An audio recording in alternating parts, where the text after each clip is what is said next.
Salut, c'est Paul. Je suis hyper content de t'accueillir pour un nouvel épisode de Skyrocket 21, le podcast qui décrypte les facteurs de performance d'athlètes de haut niveau et d'entrepreneurs passionnés. On va parler analyse de la perf, nutrition, récupération, prépa mentale et physique et plein d'autres choses. À la fin de ton écoute, tu seras en mesure de répliquer les routines qui fonctionnent pour le ou la top performer qui se trouve devant mon micro. Pour me soutenir, n'hésite pas à mettre 5 étoiles sur Apple Podcast avec un gentil commentaire, ça m'aide beaucoup pour faire connaître le podcast. C'est parti pour l'épisode, let's go!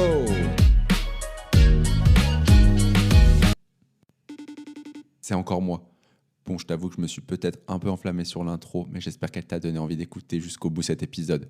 Allez, cette fois-ci c'est la bonne, à tout de suite. Salut Adrien, comment ça va? Hello Paul, écoute, ça va très bien et toi? Super, merci de m'accueillir ici sur ton campus de Schema à Paris. Aujourd'hui on est avec Adrien qui va se présenter parce que tu vas sûrement le faire mieux que moi. Ouais, écoute, ravi de t'accueillir ici. Il faut dire que moi j'étais étudiant dans cette école il y a quelques temps, donc ravi d'avoir passé la barrière et puis de t'inviter ici sur le campus à Suresnes. Si je dois me présenter rapidement, parce que j'ai cru comprendre que c'était ça l'enjeu, moi j'ai 27 ans, je suis né à Bordeaux, j'ai grandi là-bas, j'ai fait une première partie de mes études et je suis parti ensuite à Nice, intégrer l'école de commerce de Schema en l'occurrence, où j'ai développé tout un tas de choses, j'ai appris plein de choses, on aura l'occasion d'y revenir. Et aujourd'hui je suis responsable de l'incubateur de Schema Business School depuis quelques mois maintenant. Et l'objectif est d'insuffler un état d'esprit entrepreneurial au sein de l'école et d'accompagner tous les entrepreneurs qui se lancent. Donc voilà, si je devais me présenter rapidement, c'est jeune cadre dynamique qui vient de province et qui bosse à Paris et qui accompagne des gens qui ont envie de changer les choses. Top. Et toi-même, tu es un acteur proactif dans ce milieu aussi entrepreneurial, on va y revenir. Et c'est ça qui est, je pense, ultra intéressant. Pour creuser un peu toutes tes passions et tes activités, écoute, je vais te demander de nous donner les 5 émojis que tu as choisis et de nous expliquer pourquoi. Je pense que ce sera très parlant. Ouais, écoute, ça tombe bien qu'on ait préparé ça avant. Premier emoji, je vais commencer par le ballon de rugby, qui est une de mes grandes passions et qui a permis de construire la personne que je suis et là où je suis aujourd'hui.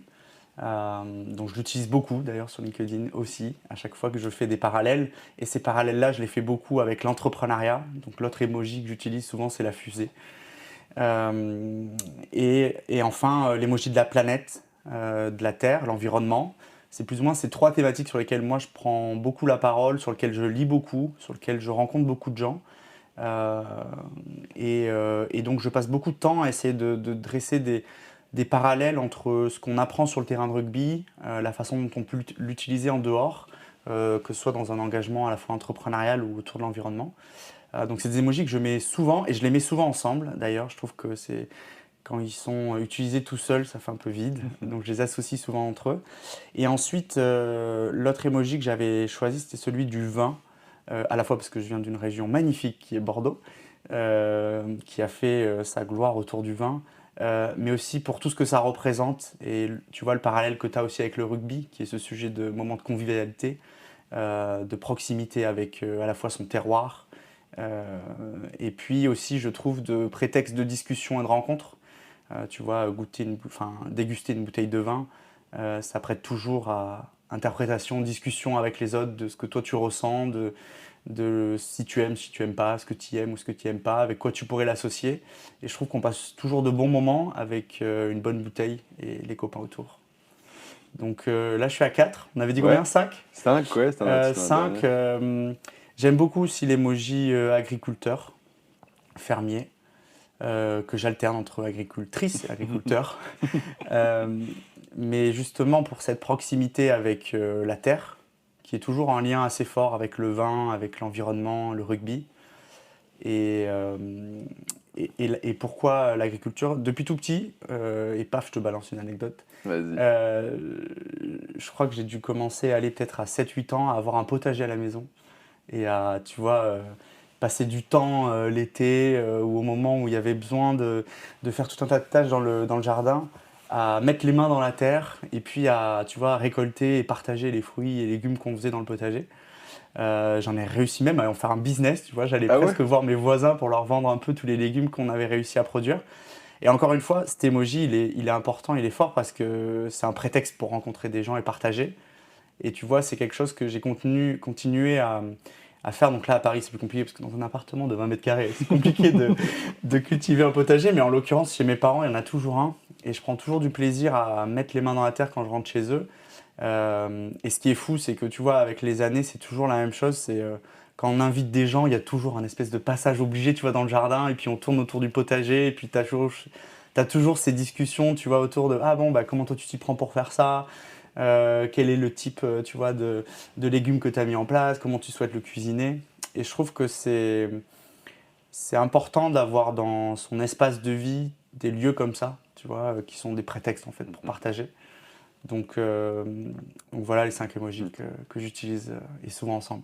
Ok, écoute, merci beaucoup. C'est une vaste aperçu, je pense, de qui tu es. Et pour, on ne se connaît pas depuis si longtemps, mais j'ai l'impression que ça te représente bien.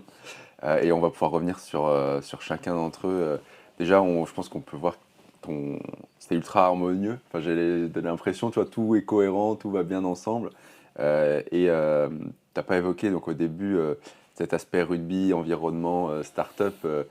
Si tu veux nous parler un peu de Green to Green et ta propre création de contenu, parce que c'est aussi pour ça que peut-être les gens te connaissent. Bah, j'espère qu'ils me connaissent parce que je publie régulièrement. Non, en gros, je sais pas, ça dépend par quel bout tu veux que je prenne le sujet. Il y a le sujet de est-ce que le point de départ a été la passion du rugby. En fait, il se trouve que je suis tombé dans le rugby assez tard. Tu vois, j'ai commencé par jouer au basket, qui était déjà un sport collectif, mais dont la dimension collective, je pense, n'allait pas suffisamment loin. Et en universitaire, tu vois, j'ai suivi des copains qui m'ont proposé d'essayer le rugby. Et depuis que j'ai mis un pied dedans, je ne l'ai plus quitté. Donc j'ai dû commencer, tu vois, à l'âge de 14-15 ans, au lycée de La Soc, à La Brède, à côté de Bordeaux. Et en fait, j'y ai beaucoup appris sur, tu vois, à la fois moi-même, ça m'a donné aussi beaucoup de repères. Bref, ça m'a permis de me constituer et de comprendre l'importance du partage, de cette notion de partage. Et en fait, en grandissant, c'est là où tu rajoutes un peu les briques.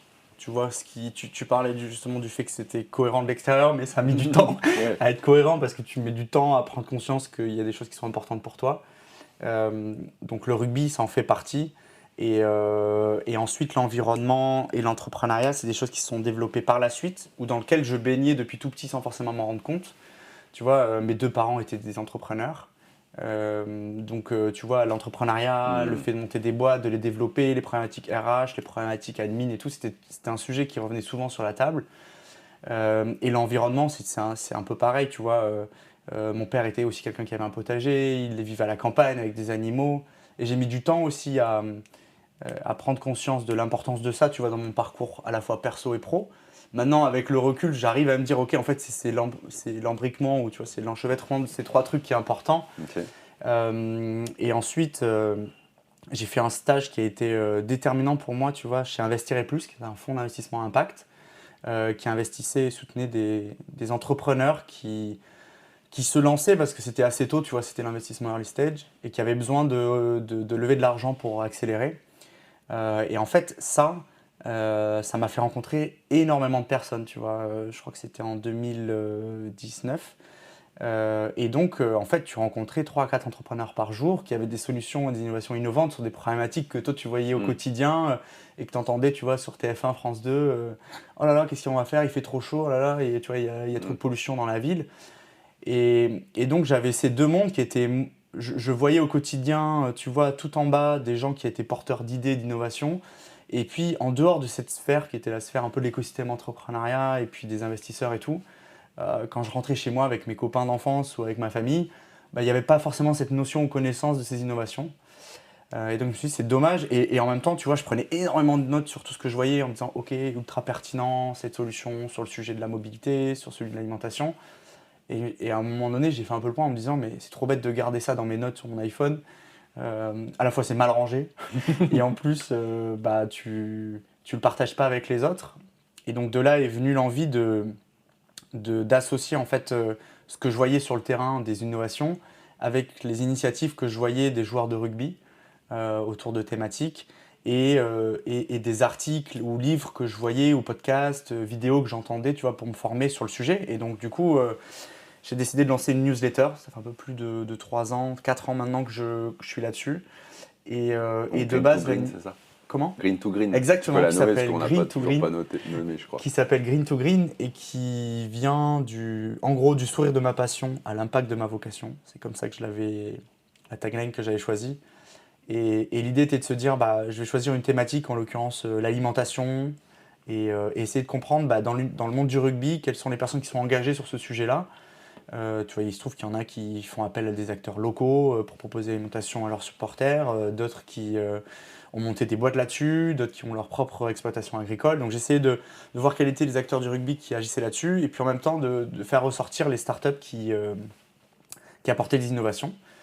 Donc ça a été, je pense que je l'ai co-construit, co-peaufiné avec les lecteurs à force de le publier. C'est quelque chose, tu vois, qui a pris du temps à ce que je comprenne aussi. Moi, ça m'a permis en fait de bien structurer mes idées.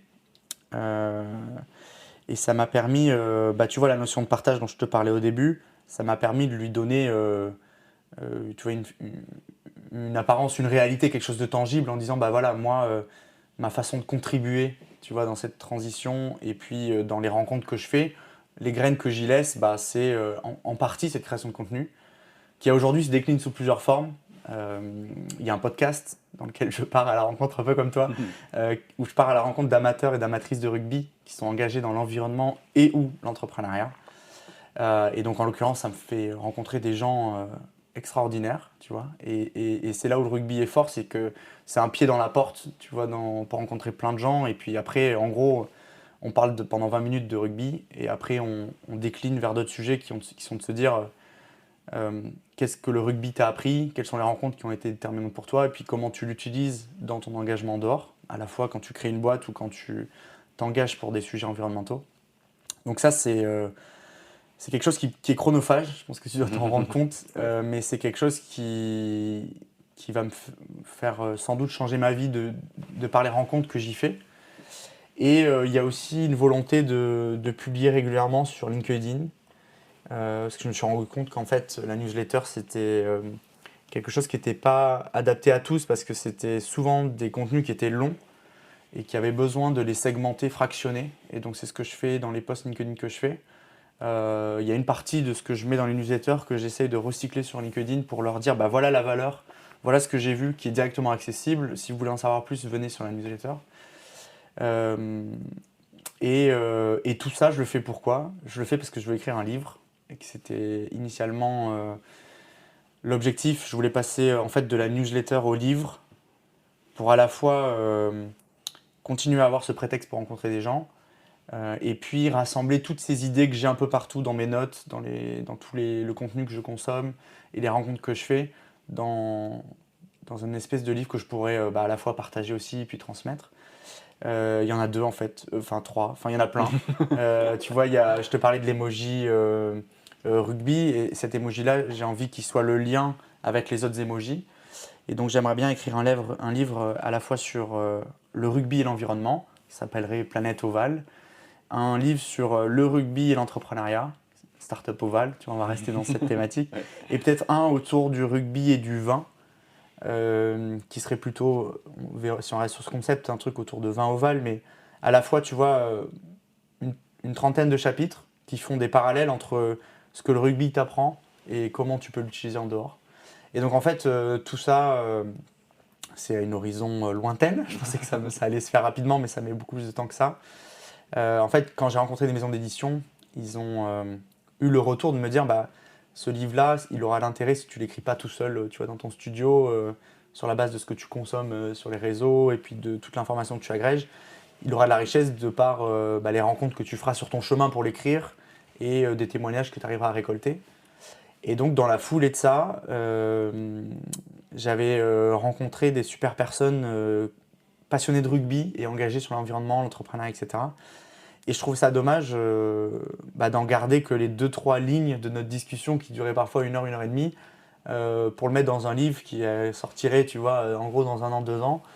Je me suis dit, c'est peut-être le moment de te lancer dans un autre format qui est le format podcast, qui permettra au moins de retranscrire et partager l'échange que tu as avec la personne que tu as rencontrée pour le partager au plus grand nombre. Donc voilà, Green to Green, c'est un projet de création de contenu, si je le résume, qui me permet, moi, de partager 3 de mes passions, qui sont l'environnement, l'entrepreneuriat et le rugby. Top. Tu me dis c'est un projet de création de contenu, j'ai presque envie de dire que c'est un projet de vie en fait. Non ? Parce que tu me parles d'horizon assez long terme, Ouais. de livres, de plusieurs Ouais. livres, et C'est que un- c'est ta route qui va te mener avec tes rencontres, les informations que tu vas partager. Ouais, c'est intéressant que tu le mettes comme ça.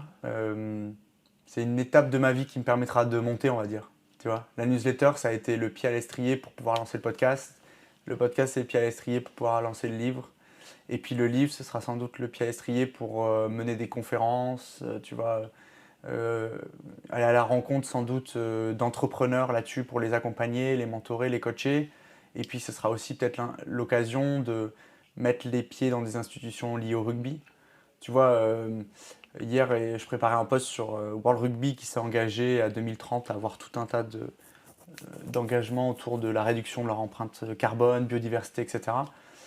Ce serait aussi pertinent d'aller mettre les mains dedans et de comprendre comment, à ce niveau mondial-là, on prend le sujet de l'environnement à bras-le-corps et quels sont, tu vois, les objectifs qu'on se fixe, comment on fait pour y parvenir. Et peut-être que tous les entrepreneurs que je rencontre, qui ont pour beaucoup des innovations qui permettraient de réduire l'empreinte carbone de ce sport, pourraient être, mis en relation avec ces institutions qui ont des objectifs à long terme et qui sont peut-être un peu déconnectés du terrain.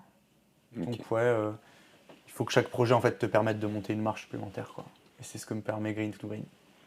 Bon, ce qu'on voit, c'est que tu as ta vision, parce que tu peux monter si tu sais pas où tu montes, c'est compliqué, Ouais. mais toi, j'ai l'impression que tu as les idées bien claires. Peut-être si on peut revenir très, très rapidement sur ton parcours qui t'a... Enfin, très rapidement ou pas, d'ailleurs, je ne vais pas te mettre la pression.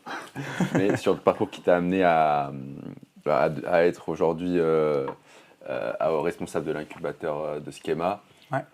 Et en parallèle, donc, tu nous as parlé de comment tu as découvert le rugby, donc peut-être plus sur l'aspect pro.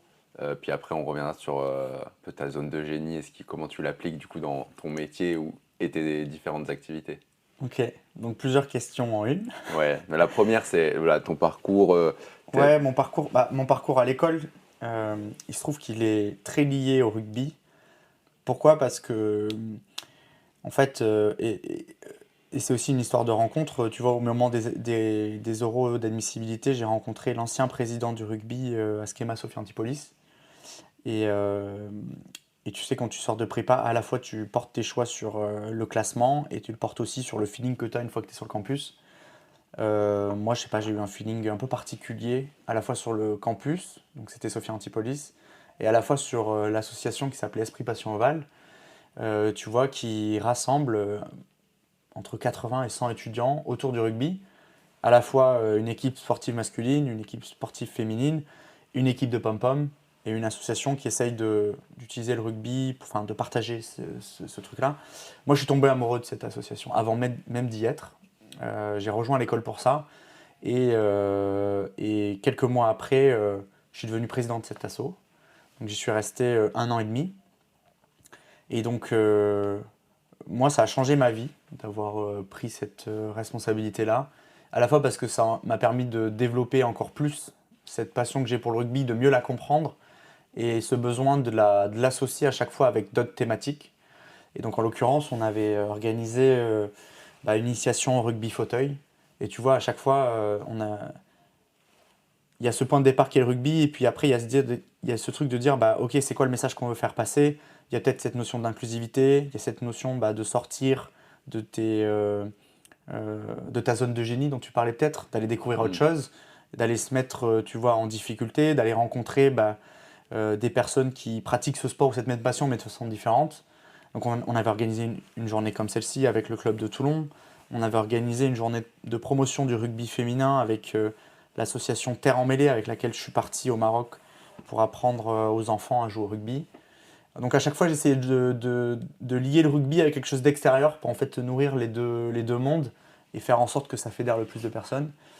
On avait aussi lancé une cagnotte autour de Movember, parce qu'il y avait un des anciens de l'association dont le papa était atteint de maladie de cancer à la prostate en l'occurrence. Donc tu vois, souvent c'est à la fois des rencontres et c'est à la fois cette volonté de connecter des mondes. Et en dehors, cet engagement-là, il s'est poursuivi. Je suis devenu président de l'association des Tontons de l'Ovalie, dont on en parlait tout à l'heure en off. Les Tontons d'Ovalie, c'est l'association qui rassemble les alumni de Schema Business School autour du rugby. Alors, on a une équipe FFSE, donc on joue en championnat corpo à Paris depuis un peu plus de 4 ans maintenant. Et tu vois, on existe depuis 2001, donc il y a un peu plus de 300 membres pour, je dirais, une cinquantaine de personnes assez actives. Et donc là aussi, la vision autour de cet asso, elle est d'aller plus loin que le terrain de rugby, elle est aussi de créer un club business, de créer un réseau de mentorat entre les anciens et les nouveaux, et de développer un peu ce sujet d'entraide qu'il y a à la fois sur le terrain et en dehors. Et pareil, tu vois, en dehors, on est aussi engagé, tu vois, chaque année avec le Secours Populaire, on va faire les papiers cadeaux en équipe. Tu vois, c'est aussi l'occasion de contribuer à la société. Je sais plus quelle était ta question, mais comment je me suis retrouvé. Ouais, comment je me suis retrouvé à l'école. Ben, en fait, c'est ce lien-là que j'ai avec le rugby, il est accroché à l'école, à la fois d'un point de vue associatif, tu vois, à l'intérieur et à l'extérieur de l'école. Et il se trouve que je bossais à Station F chez Microsoft pendant un moment aussi dans l'accompagnement de Startup Impact. J'avais un contrat qui se terminait en début d'été, tu vois, dernier. Et en même temps, j'avais engagé, comme j'avais un peu de temps libre, des discussions avec le service de Schema Alumni, tu vois, pour qu'ils puissent nous aider, voir comment on pouvait collaborer ensemble, etc. Et de fil en aiguille, tu vois, comme toujours, tu vois, tu sèmes des graines, tu tends des perches. Et il y a une des perches que j'avais tendues qui était de dire, je trouve qu'il y a une nouvelle façon, tu vois, à la fois d'entreprendre, il y a une nouvelle façon de voir les choses, d'accompagner les entrepreneurs. Moi, j'ai vu beaucoup de choses à Station F sur les incubateurs, le positionnement à la fois des corporates, celui des écoles, celui des fonds d'investissement. Et de cette discussion, on a découlé d'autres rencontres, notamment avec la directrice de l'école, Alice Guillon.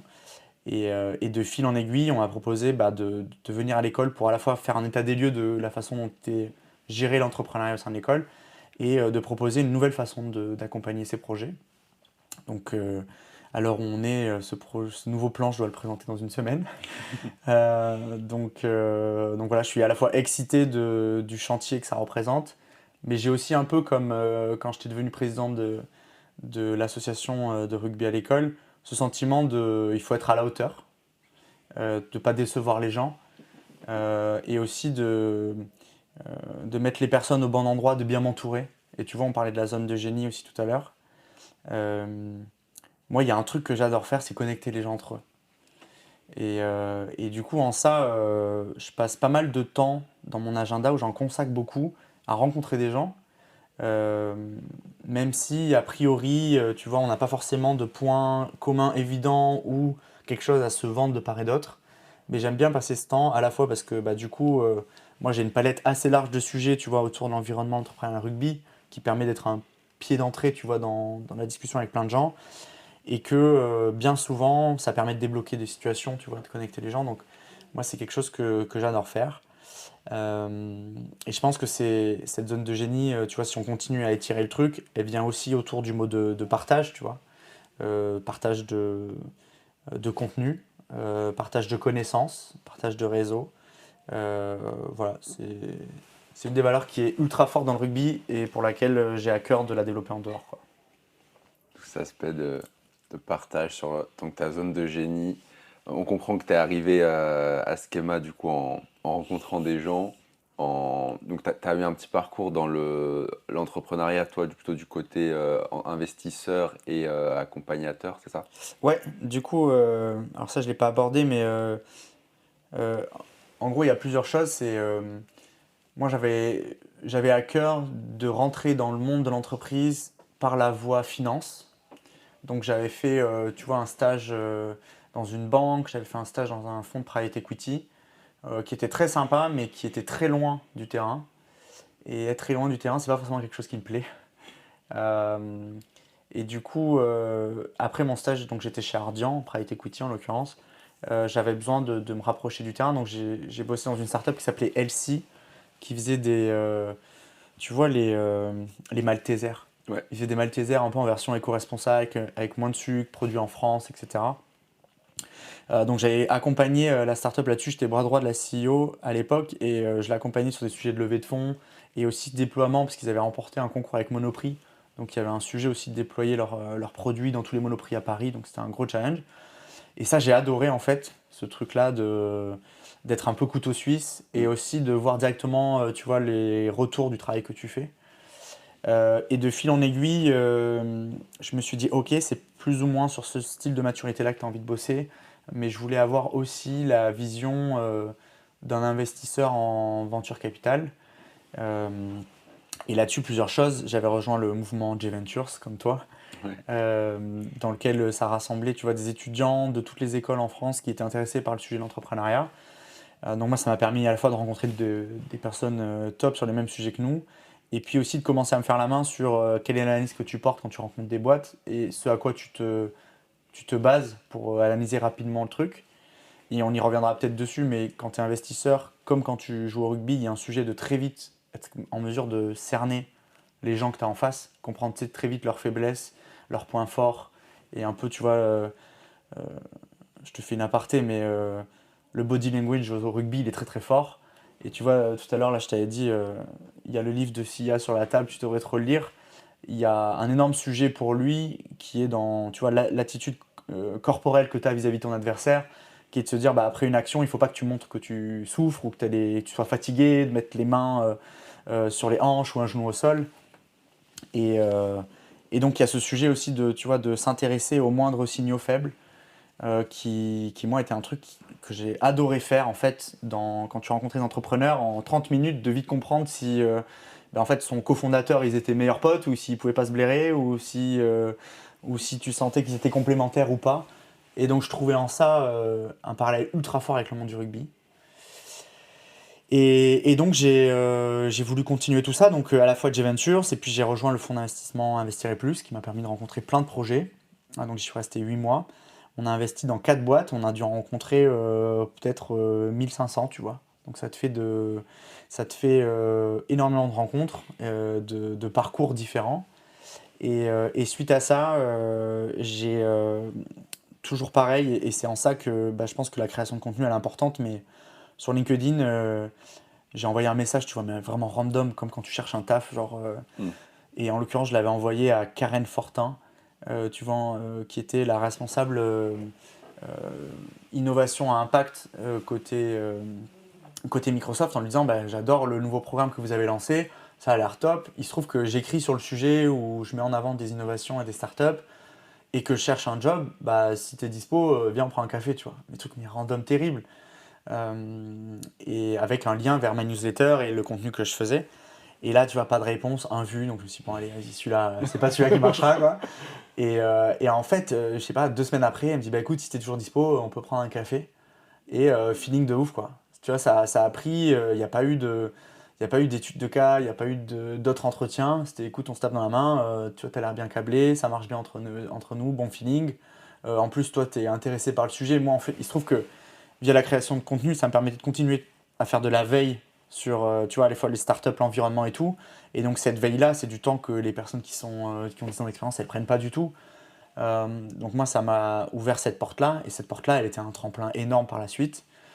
Et donc j'ai pu être programme manager de l'Environmental Startup Accelerator, qui est un programme qui accompagne des entreprises qui ont passé la phase de seed un peu avant le Serie A et qui ont une dimension technologique assez forte, qui mettent au service de l'environnement. Et donc, on les accompagnait à la fois à optimiser leur architecture technologique, à la mettre en relation avec les bonnes personnes côté Microsoft et côté partenaires. Et tu vois, parmi les partenaires, il y avait tout un tas d'acteurs différents. Et ça, c'est aussi un lien avec le monde du rugby qui est, on a besoin dans l'accompagnement d'une diversité des acteurs qui viennent t'aider. Il y avait à la fois des investisseurs, il y avait des fondations, il y avait des corporates, il y avait des particuliers, enfin bref. Et c'est ce mix-là qui a fait que la sauce a bien prise. Donc là, je suis resté 2 ans là-bas. Et suite, en fait, la façon dont fonctionne Microsoft, c'est ils passent beaucoup par des consultants. Donc j'étais arrivé au bout de ces 2 ans. Et ça a coïncidé aussi avec un virement stratégique côté Microsoft qui était de dire on va miser fortement sur l'IA générative et on va recentrer nos équipes autour de la tech, le produit, plutôt que sur la partie sales, innovation, etc. Donc gel des embauches. Et moi, la volonté aussi de sortir un peu de l'opérationnel et d'avoir une dimension un peu strat plus importante pour aussi donner ma patte dans ce que je pouvais proposer aux gens que j'accompagnais. Et comme les choses sont bien faites, j'ai rencontré au cours de cette réflexion-là des gens qui m'ont ouvert des portes et que j'ai saisies. Et voilà pourquoi je suis à Schema aujourd'hui. Ouais, je pense qu'on a eu un bon aperçu, très, très inspirant en tout cas. Et c'est cool parce qu'on voit que du coup tout le travail que tu as fait et un peu cette projection que tu avais avec ta création de contenu, ça te l'a rendu aussi, les efforts que tu as fournis et ça t'a servi. Et je pense que ça peut être un bon message de dire parfois il y a des choses, il faut miser sur le long terme. Et en fait, après, les choses, comme tu dis, sont bien faites. Et après, il faut savoir bousculer la chance, si je veux dire, un message LinkedIn. Ouais. Et ça, c'est un exemple tout con, hein, mais en fait, il y a tellement. C'est le genre de truc qu'on devrait t'apprendre peut-être à l'école en premier, quand tu es en études sup. C'est en fait, LinkedIn, c'est ultra puissant et ça te permet de rencontrer, pas qui tu veux, mais si c'est dans ton domaine, que voilà, toi en plus tu étais actif, tu écrivais du contenu, Ouais. c'est ultra puissant. Il y a des gens que tu pourrais jamais croiser dans la vraie vie, tu leur envoies un message sur LinkedIn, parfois il faut attendre 2 semaines, mais ils te répondent, tu prends un café et tu as le job Ouais. qui te fait Ouais, et envie. puis tu vois bien souvent sur LinkedIn, moi ce qui au début me freinait un peu, c'était de se dire j'avais pas forcément d'objectif clair de quel était aussi à la fois où je voulais aller, parce que je savais pas que je voulais écrire un livre au début, et quel était mon retour sur investissement rapide. Et tu sais, on est un peu dans un truc où maintenant dès qu'on fait une chose, on veut qu'il y ait du résultat. Il se trouve que sur LinkedIn, ça prend du temps, et que moi, les KPI que j'ai aujourd'hui sont différents de ceux que j'avais avant. Tu vois, avant, je m'étais dit, vas-y, je fais ça, j'atteins 1000 abonnés sur ma newsletter, et puis après, je fais pause, parce que 1000, c'est un bon chiffre et tout. Là, je suis plutôt dans un truc de l'engagement des personnes qui lisent le truc, à quel point elles ouvrent, à quel point elles cliquent sur le contenu, à quel point ces gens-là, j'ai des interactions avec eux, et à quel point je peux aller plus loin dans ma réflexion. Tu vois, moi, quand je leur partage la réflexion qui est de dire, l'alimentation demain, voilà les innovations que je vois, voilà la façon dont s'engage le monde du rugby. J'aime bien qu'il y ait des personnes qui rebondissent, qui réalisent en disant qu'est-ce que tu penses de ça? Est-ce que tu as vu passer ça? Et je trouve que c'est quelque chose qui est difficilement mesurable, mais ça permet aussi de me nourrir ma réflexion, mes convictions. Et, euh, et donc moi, clairement, là en 2024, la stratégie de contenu, elle est clairement axée sur LinkedIn. Donc je publie 3 fois par semaine, pour le coup. Toujours à la même heure. Toujours autour des mêmes sujets dont on parlait tout à l'heure, hein, qui étaient l'environnement, l'entrepreneuriat, le rugby. Et tu vois, tous les lundis, je partage un nouvel épisode du podcast que j'ai fait. Tous les mercredis, c'est un lien entre l'entrepreneuriat et le rugby. À la fois, tu vois, je partage, voilà, j'ai investi dans telle boîte, voilà les raisons pour lesquelles j'ai investi. Euh, j'ai rencontré tel acteur, voilà ce qui est ultra pertinent, voilà ce qui est inspirant à regarder. Et après, les vendredis, c'est plutôt un lien entre le monde du rugby et l'environnement, et qui est de dire quels sont les parallèles qu'on peut voir. Donc euh, en fait, c'est pour moi des premiers jets brouillons des sujets qui mériteraient que j'aborde dans mon livre en fonction de la façon dont c'est pris par l'audience qui me suit, la façon dont tu vois les commentaires sont arrivés. Tu vois, en l'occurrence, il y a un des sujets que j'aimerais aborder qui est ce lien entre la biodiversité qui est en dehors des terrains, celle sur le terrain. La biodiversité en dehors, on sait qu'elle est, tu vois, elle est compromise, il y a tout un tas d'animaux qui sont en voie d'extinction. C'est un peu pareil sur le terrain. Il y avait un profil pendant un moment de joueurs de rugby petits, rapides, tu vois, qui n'étaient pas forcément appréciés ou qui n'étaient pas forcément sélectionnés. Et donc j'aime bien faire ce parallèle de se dire, ok, comment la Fédération française de rugby, elle a réussi à peut-être rectifier le tir, mettre en place des trucs de gif, changer un peu la façon de promouvoir le French flair, de ne pas copier d'autres façons de jouer au rugby. Tu vois, il se trouve que la formation française, les U20 sont champions depuis plusieurs années de la Coupe du Monde. Donc il y a un renouveau, il y a des changements qui ont été entrepris, et se dire comment on peut essayer de mettre en place ce type-là de solutions de réflexion en dehors des terrains sur le sujet de la biodiversité. D'autant que le sujet de la biodiversité, c'est un sujet qui est porté en étendard à la fois sur l'emblème des équipes. Tu vois, toutes les équipes nationales, elles ont soit une faune ou une flore ultra représentative de son pays pour laquelle ils se battent. Et donc, tu as un sujet sur le terrain qui est de donner de sa personne, de mouiller le maillot, de défendre tes couleurs. Et donc, je trouve que c'est dommage de le faire sur le terrain, pas en dehors. Et donc, tu vois, j'essaye un peu de lancer des graines comme ça et de voir ce qui en ressort. Et ouais, LinkedIn, pour ça, c'est incroyable. Moi, ça me permet de rencontrer des gens. Et de plus en plus, avec l'audience que j'arrive à constituer, ça m'ouvre des opportunités professionnelles que j'entrevoyais pas au début et qui me permettront en fait de mettre en place le plan de l'incubateur pour lequel je bosse full-time. Et donc, je fais des rencontres avec des investisseurs, je fais des rencontres avec des gens entrepreneurs qui pourraient être des mentors, je fais des rencontres avec des gens qui pourraient proposer à la fois leurs outils, leurs innovations pour les entrepreneurs de l'école, mais aussi qui pourraient les inspirer. Et donc, j'aime bien ce truc de casser les frontières, d'amener un peu de porosité entre ces mondes. Et donc, je recommande à tout le monde de publier sur LinkedIn. Dès que je vois des copains, je leur dis, les mecs, vous vous rendez pas compte, ça c'est ce qui fait un peu ta zone de génie ou ta particularité. Si tu n'en parles pas, personne ne saura que c'est ta particularité. Et si tu n'en parles pas souvent de manière régulière et avec des angles un peu différents, personne ne s'en rendra compte, tu vois. Ultra Voilà. inspirant. Désolé, je fais des réponses longues, tu peux lever la main ou me dire si tu as besoin de freiner. Ah non, surtout pas, c'est ultra intéressant et c'est trop cool que tu nous partages tes retours et tout ce que ça a pu t'apporter. Du coup, moi, ce que je me demande, pour reprendre le fil rouge un peu du podcast sur les routines de performance et faire le lien entre ce que tu fais dans ton monde pro et le rugby, ou tu vois, comment tu te compares en fait. Si tu devais te comparer à un joueur de haut niveau de rugby, quelle similitude tu verrais entre toi et un joueur de rugby de haut niveau? Antoine Dupont, par exemple, pour que tout le monde ait la référence. Ouais. Ah ouais, direct.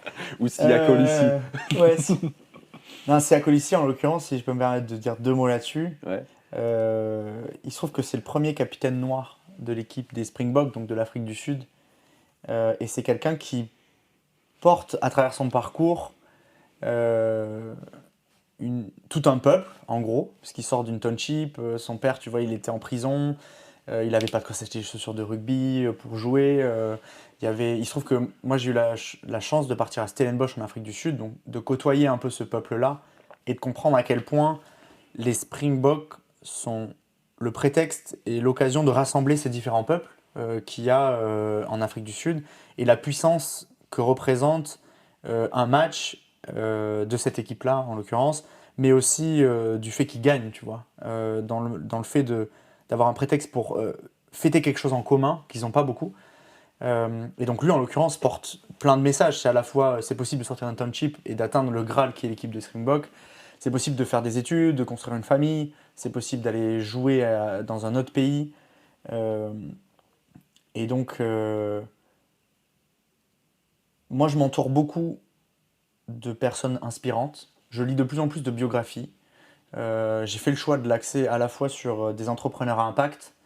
Donc tu vois, j'avais lu celui de Blablacar, celui d'Insect. Là, je lis celui de Sia Colissi, j'ai lu celui de Dan Carter, de Gérard Bertrand, etc.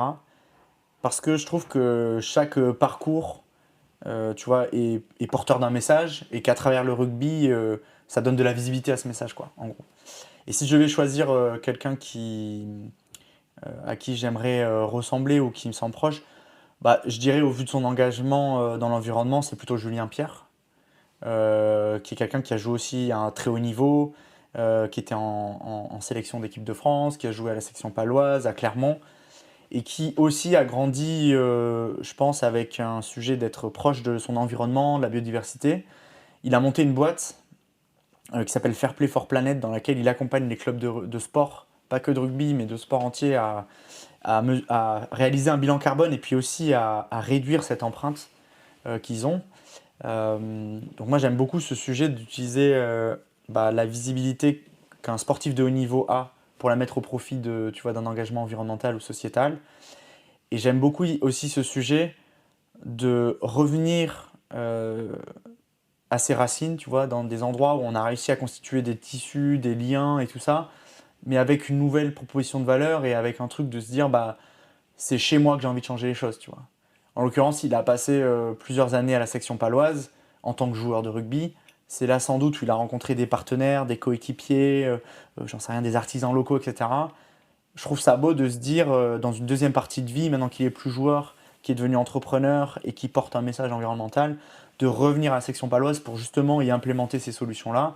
Et il se trouve que, tu vois, la section paloise, c'est un des premiers clubs qui est labellisé par son entreprise et qui entreprend tout un tas de sujets pour réduire son empreinte. Et donc ça, c'est des choses que je trouve inspirantes. Justement, ce truc de boucler un peu la boucle, de connecter les mondes. Okay. Et donc, comment ça se traduit au quotidien? Non, c'était ultra intéressant et la question... pardon, j'ai bugué. Morning routine. J'étais sur... non, il y avait deux trucs. Attends, il y avait le fait que la section paloise, c'est assez marrant, mais alors je sais peut-être sujet polémique ou pas, mais... ils sont backés par Total. Ouais, ils ont en gros, quand tu regardes un match de la section paloise, c'est Total en gros vrai. De partout. Ouais. Et du coup, c'est marrant de... Enfin, c'est marrant, je sais pas, mais est-ce que toi, tu as un avis là-dessus à partager ou pas sur... Parce qu'aujourd'hui, y a beaucoup... dès que Total fait un mouvement, c'est polémique. Moi, j'avoue, j'arrive pas trop à me situer et je me dis, je suis bien content que Total existe, tu vois, pour me fournir toute l'énergie dont j'ai besoin. Et donc, je veux pas leur tirer dessus. Après, c'est vrai que parfois, tu entends des projets, tu sais, c'est difficile quand t'es pas vraiment dedans, d'identifier. Disons que c'est plus facile de dénoncer que d'accompagner au changement. Moi, je pense qu'on ne pourra pas faire la transition sans ce type d'acteur. Donc, d'un point de vue à la fois des convictions environnementales que j'ai, effectivement, je me mets un peu en étant quelqu'un qui dit, effectivement, les activités qu'ils font vont pas dans le sens de mes convictions, mais en même temps, je me dis, et en l'occurrence, à Station F, il y avait un programme d'accompagnement de start-up sur des sujets autour de l'environnement, de l'énergie renouvelable, qui marchait très bien, très fort, pour lequel ils avaient une grosse attractivité, et dans lequel Total Energy a investi massivement, a déployé des POC de leurs solutions, des premiers contrats, et je crois qu'ils ont racheté 4 des 20 dernières boîtes, tu vois. Donc, à la fois, je trouve que c'est un acteur qui, si demain décide d'investir massivement et d'offrir des opportunités, des solutions autour de l'électricité, l'éolienne, le photovoltaïque, il y a peu d'autres acteurs qui sont capables de le faire. Donc, j'aurais plus une posture de dire il faut faire avec que faire contre. Parce que faire contre, dans le sujet de l'environnement et de la transition, ça te marginalise un peu. Et le sujet de la transition, c'est aussi un prétexte qui doit rassembler les gens comme le fait le rugby. Et dans le rugby, tu as besoin du grand gros qui va pas vite, comme tu as besoin du petit rapide qui se faufile partout. Et en dehors, tu as besoin de la start-up qui est ultra agile et qui a conscience de devoir prendre le trou au ras du ruck. Et tu as besoin du grand gros qui fixe les défenseurs. Voilà, donc tu as besoin de tous. Et donc, le positionnement que j'ai là-dessus,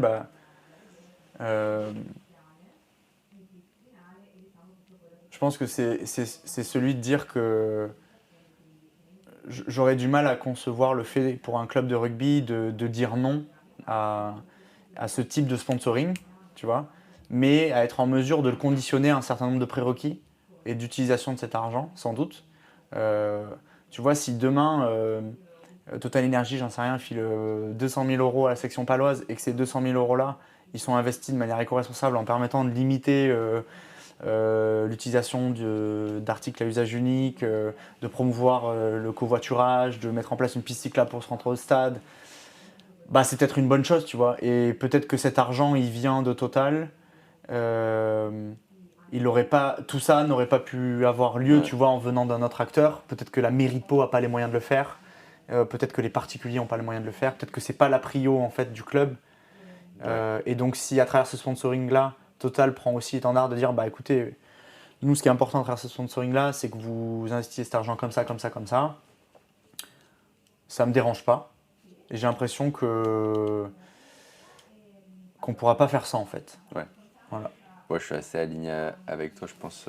J'aime bien ta vision de dire, de toute façon, ils sont là, on va pas les bouger. Donc, du coup, en fait, ils ont un énorme impact et c'est Ouais. la responsabilité un peu de tous de faire en sorte que ça aille dans la bonne direction. Pour revenir oui, sur la question initiale, ce que j'aimerais, si tu arrives à trouver, mais j'en suis sûr que tu peux en trouver plein, des points communs, Vas-y. justement, vraiment là, donc tu as cité Julien Pierre. Ouais. Mais si, tu vois, de manière générale, qu'est-ce qui fait que toi, donc, Ah oui. toi, ce qu'on voit, c'est Ouais. que tu as une production de contenu qui est énorme, tu tiens la régularité, ça fait 4 ans pour ta Ouais. newsletter. Ouais. LinkedIn, ça fait pareil, il y a un moment, j'imagine que tu es dessus. Et là, avec ton podcast Green to Green, pareil, ça demande beaucoup de taf, plus toutes tes activités à côté, président de Tonton d'Ovalie, responsable de l'incubateur Askema, enfin. Ouais. Comment tu te perçois qu'est-ce que tu mets en place Ouais. pour être performant dans tous tes rôles? Ouais, c'est intéressant. À la fois, je pense qu'il y a une notion de régularité qui est importante, de donner rendez-vous, à la fois avec les gens avec qui tu partages les choses, mais aussi de donner des rendez-vous à toi-même, tu vois. Donc souvent, je me bloque des sessions où, en l'occurrence, pour les posts LinkedIn, tu vois, là, ils sont tous planifiés jusqu'à début mars quasiment. J'ai tout fait sur Notion. Et ensuite, au fur et à mesure des choses que je vois arriver, je les peaufine, je les construis. Et puis, tu sais, comme sur LinkedIn, il y a un gros sujet autour de l'accroche. Bien souvent, je fais une accroche, je m'en contente, j'en fais 2-3, et puis après, j'arrive avec une autre qui vient changer les choses, donc je la change. Donc, je dirais, il y a l'importance de se bloquer des heures pour avancer sur ses propres projets, pour pas être, tu vois, passif et un peu subir l'agenda. Moi, j'aime bien définir des plages horaires sur lesquelles je bosse. Il se trouve que souvent, entre 13h et 14h, j'avance sur ma création de contenu en semaine. Je me prends un temps régulièrement le dimanche, en fin d'après-midi, à la fois pour préparer la semaine qui arrive et pour planifier un peu les rencontres que je vais faire, les 2-3 trucs à aborder, etc. Et ensuite, le lien avec le rugby et la multiplication des casquettes et des projets, pour moi, il tient beaucoup aussi dans le sujet de... moi, je suis quelqu'un qui a beaucoup d'énergie, qui a besoin de la mettre quelque part, sinon je ne tiens pas en place. Et donc, c'est sain pour moi d'avoir plusieurs sujets, mais c'est malsain de ne pas réussir à les délimiter. Parce que tu vois, j'aime tellement le truc que je pourrais, sur l'environnement, l'entrepreneuriat rugby, en l'occurrence, si je reste là-dessus, je pourrais lire plein de livres, écrire plein de choses dessus, et j'arriverais pas à cadenasser le truc, tu vois. Et ça, quand tu as un truc qui est débordant comme ça, plein de passion, c'est difficile de couper ta vie pro-perso. Tu vois, donc moi, il y a quelques fois où ça crée des tensions de prendre autant de temps sans avoir un retour immédiat, de dire mais pourquoi tu fais ça, même le soir de continuer à lire des articles, à écrire des choses. Donc il faut vraiment avoir un pourquoi qui est très fort, tu vois, parce que tu en as besoin pour te le dire à toi et pour le dire aux autres, tu vois. Voilà pourquoi je le fais et voilà pourquoi je suis pas dispo ce soir pour boire un verre, voilà pourquoi je suis pas dispo pour qu'on aille au resto, voilà pourquoi je suis pas dispo pour qu'on regarde la Starac ou tu vois un truc à la con. Et donc important de trouver son pourquoi. Et ensuite il y a un autre sujet, c'était le sujet de la visualisation. Tu vois, quand j'étais à l'école, Corinne Bonin, que j'avais interviewé dans le podcast, coucou Coco si tu m'écoutes, elle faisait à chaque fin de fitness une session de sophrologie dans laquelle tu vois, on était plongé dans le noir avec une musique tu vois, un peu particulière d'ambiance et avec elle qui, la veille du match, tu vois, nous disait voilà, concentrez-vous sur les premières actions, visualisez-vous en train de prendre le ballon, d'appeler la balle au soutien, de venir déblayer. Enfin, tu vois, et j'aime beaucoup ce sujet de vivre un peu les choses avant pour s'y préparer. Et ce pouvoir un peu de la visualisation, c'est quelque chose qui est utilisé par les sportifs de haut niveau, tu vois, surtout sur l'aspect positif de la chose, en se disant, voilà, si tu te vois en train de faire cette action, lis-le avec une émotion positive qui est de dire, voilà, tu vois, l'émotion que tu vas générer autour de tes coéquipiers, voilà celle autour des supporters, voilà celle autour de ta famille. Donc j'aime beaucoup ce sujet de visualiser à l'avance des émotions positives. Tu vois, je trouve que ça m'aide à m'engager dans les différentes casquettes que j'ai. Et ensuite, j'ai pas de recette miracle. Tu vois, pendant un moment, je lisais beaucoup de livres. J'avais lu La Semaine des 4 heures, là, qui était un livre là-dessus. J'ai lu Human Machine de Jean Laroche-Bochard. Et j'avais ce truc un peu de me dire, putain, faut que je devienne un mec, faut que tout soit ultra carré pour pouvoir être à la hauteur dans chacune de ces casquettes. Là, j'ai un peu plus de recul sur la chose parce qu'en fait, il y a très peu de morning routine ou de miracle morning, miracle routine qui peuvent être dupliquées en fait. Genre, chacun doit construire son truc. Toi, peut-être que tu as besoin de faire de la méditation le matin ou de te dépenser le matin. Tu as peut-être besoin d'avoir, tu vois, on parlait tout à l'heure, peut-être un pic d'énergie en fin d'après-midi. C'est peut-être le moment où toi, tu as besoin de te concentrer sur tes projets. Donc en fait, c'est difficile d'avoir une routine ultra établie si tu ne te connais pas très bien. Et pour se connaître très bien, c'est dur de se connaître très bien quand tu es étudiant. Donc moi, ça commence à arriver, ça commence à prendre du temps de me dire, bah, ok, moi là où je suis bon, c'est le matin de telle heure à telle heure. Je sais qu'après manger, je baisse en forme, donc c'est plutôt le moment où je rencontre des gens et où je fais un truc un peu informel, etc. J'ai un autre pic d'énergie en fin d'après-midi où généralement j'ai besoin d'une pause dans le travail tu vois, pro que je fais pour me consacrer sur mes trucs perso. Et après, je reprends le pro après. Donc moi, ce que j'aime beaucoup, c'est ce sujet d'alternance, de ne pas faire des blocs, que des blocs d'une seule thématique. Ouais. Et ensuite, il y a beaucoup aussi ce truc de je reste focus pendant 20-25 minutes, et, j'écoute une musique un peu d'ambiance, et après je me fais 5 minutes de pause. Tu vois, et je me fais des espèces de blocs comme ça. Donc tu as une appli comme ça qui s'appelle Noisely sur internet, que j'utilise souvent.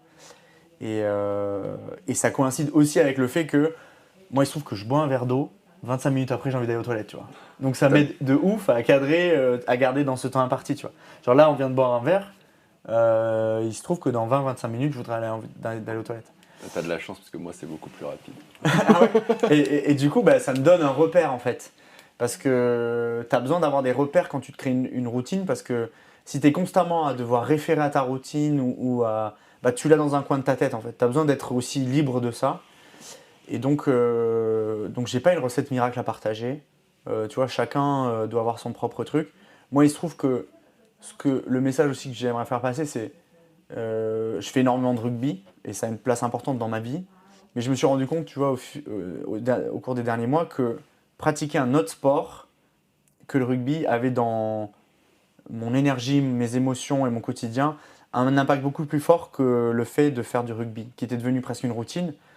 Et donc, tu vois, on en parlait la dernière fois quand on préparait le truc en off, mais j'ai commencé à faire un peu d'escalade, j'ai commencé à faire un peu de paddle, j'ai commencé à faire un peu de vélo. Et tu vois, ces autres sports laissent une trace derrière eux encore plus fort que le rugby, qui est quelque chose de marqué. Et ça me permet aussi de mettre le doigt sur des faiblesses ou des forces qui n'étaient pas forcément identifiées ou valorisées dans le monde du rugby. Tu vois. En l'occurrence, l'escalade, c'est un sujet où il faut que tu sois à la fois maître de ton corps et que tu aies un équilibre de ouf. Moi, premier cours sur l'escalade, je tanguais, tu vois. Il y avait un peu de vent, je tombais. Et donc ça m'a dit, mais là où sur le terrain de rugby, en gros, tes faiblesses elles sont plus ou moins compensées par le collectif, et où quand t'as pas un équilibre de ouf, bah peut-être que le gars d'à côté le compense et que ça se voit pas beaucoup. Sur ton mur d'escalade, tu vois que ça, quoi, que tu tiens pas là-dessus. Donc il y avait ce truc. Le paddle, moi, ça m'a amené un gros sujet autour de ton positionnement vis-à-vis du rebond de la balle, de la trajectoire, où tu vas constamment anticiper le truc, ce rebond contre la vitre, etc. Et du coup, ça m'a fait des flashs de, ok, ça m'a remis en situation sur des rebonds de ballon de rugby sur le terrain en me disant, il faut que tu anticipes, que tu ne sois pas trop proche de ce ballon-là pour réagir en temps. Enfin, du coup, je vais puiser aussi dans ces autres sports des éléments, des notions qui me permettent de m'améliorer sur la pratique de mon propre sport et qui me permettent aussi d'amener une énergie positive, tu vois. En fait, je suis jamais meilleur que quand je vais m'aérer l'esprit, courir 20 minutes ou faire une session de paddle ou faire du vélo, tu vois. Parce que quand tu fais 4 heures bloc à réfléchir sur un sujet, d'autant plus là où moi je suis dans une partie de mon job où je dois imaginer un projet, le déployer, c'est une partie où je dois être créatif, c'est une partie où je dois connecter aussi des gens et où je dois aller puiser dans chacune de ces thématiques galaxies-là les bonnes choses, tu vois. Et donc, est-ce que dans le monde du rugby, il y a des éléments qui font que ça marche, qui pourraient être transcrits dans un incubateur à accompagner des projets? La question, elle se pose aussi, est-ce que dans le monde de l'environnement, il y a des thématiques qui sont abordées, une façon de le faire qui mériterait que, tu vois, on se mette dessus? Et Et donc cette phase créative-là, en l'occurrence, elle a besoin d'être nourrie par des moments de pause, de fraîcheur, où tu dis, bah ok, là à la fois je prends du temps pour moi, là je vais faire un autre sport, là je vais me balader, voilà. Donc là, Réponse longue. non, Désolé. très bien, très bien. C'est pas se rester enfermé en fait dans un sport où, comme tu dis, tu as découvert que J'ai mis du temps à accepter l'importance de pratiquer un autre sport que le rugby. Avant, je pensais que c'était une forme d'infidélité d'aller faire un autre sport. Là, je trouve que c'est une complémentarité, tu vois. Et je comprends de plus en plus les sportifs de haut niveau, des fois quand ils vont faire des stages, tu sais, ils vont faire du vélo, ils vont faire de la boxe et tout, de la lutte, bah, d'aller puiser en fait tu vois, une compétence très précise d'un autre sport. En l'occurrence, tu vois, des fois j'avais vu un reportage du Racing sur le judo, où bah, il y avait un sujet de, tu vois, de lutte au corps. Toi, tu as fait du judo, donc tu dois avoir le lien qu'il y a là-dessus et qui est de se dire, bah voilà, au ras du ruck, bien souvent, il y a des positions ou des faits de jeu qui se rapprochent du judo, et donc d'aller le pratiquer pendant, je sais pas, 1 à 2 fois par mois, ça te permet de te mettre en situation. Donc ça, j'aime beaucoup. Et, euh,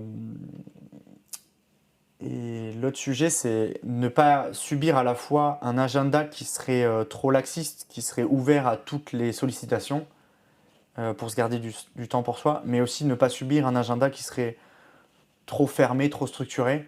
Moi, j'ai aussi besoin d'avoir cette part de liberté où quand je rencontre quelqu'un, j'ai du temps à lui accorder, ou quand il y a une sollicitation, je peux y répondre. Et donc, en fait, c'est constamment ce juste milieu entre, bah, ok, je structure le truc et j'ai mon idéal de routine. Et en fait, concrètement, comment ça se retranscrit? Bah, faut que tu aies plus ou moins de routine, plus ou moins de flexibilité et de latitude, quoi. ok, c'est ultra intéressant. Je voudrais qu'on passe sur le sujet de la nutrition un peu, parce qu'au tout début, tu nous as parlé de potager, d'agriculture, même de vin. D'ailleurs, j'ai bien aimé parce que tu as dit une bouteille de vin avec les copains autour et ça reprend bien l'expression du ballon de rugby. Donc, ouais, c'est quoi ton rapport à la nutrition, donc à ton carburant pour, euh, voilà, pour avoir autant d'énergie et être en forme? Voilà, je sais que tu as 2-3 réflexions intéressantes à nous partager Ouais, là-dessus. alors il y a plusieurs choses. À la fois, c'est un sujet sur lequel j'ai envie d'écrire, donc c'est cool qu'on l'aborde là aujourd'hui. Pourquoi? Parce que l'univers du rugby est associé à des gens qui sont viandards, avec, tu vois, un excès de nourriture, souvent des choses assez grasses, etc. Et je trouve qu'il y a, dans cette narrative-là, un truc à changer. Et ce truc a changé, tu vois, quand j'ai rencontré Clément Castet, qui est un ancien joueur du Stade Toulousain qui joue au Stade Français actuellement. Bah, c'est quelqu'un qui est engagé en dehors des terrains. Il est engagé dans Team Force the Planet, en l'occurrence, et il est aussi dans son alimentation engagé sur le sujet d'apporter des protéines végétales à son alimentation, à sa récupération aussi, bien souvent, sous les conseils qu'ils ont eus, tu vois, de leur nutritionniste au sein du staff de l'équipe et tout.